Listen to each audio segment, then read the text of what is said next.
не може ни една влада. Прво, инфлацијата не ја смири владата, таа се смири и без тоа во окружението сама по себе, ја смири други, а дома на нашата економија инфлацијата постојано и во предизборниот период, и во изборниот период, и постизборниот период, фактички се справуваше Народната банка, а не владата. Народна банка е настрана од владата. Она е дел од владата, тоа е настрана од овој политички естаблишмент. И така треба да биде. Така што нема, за инфлацијата нема апсолутно никаква заслуга оваа влада. Она едноставно дојде на власт тогаш кога инфлацијата почна да се смирува. Тоа е китење со туѓи перја до крај. Дрско, неучтиво. Китење со туѓи перја, кој ние не разбираме.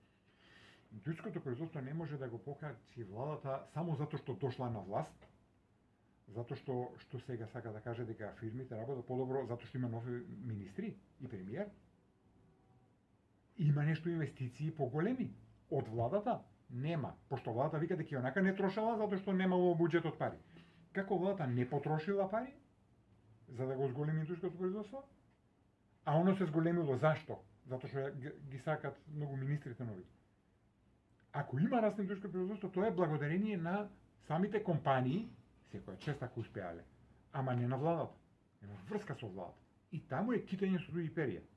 Така што, мислам, малку и невкусно. Дрско е такво фалење, но не е несвојствено за политичари и на други места, па и кај нас е го гледам.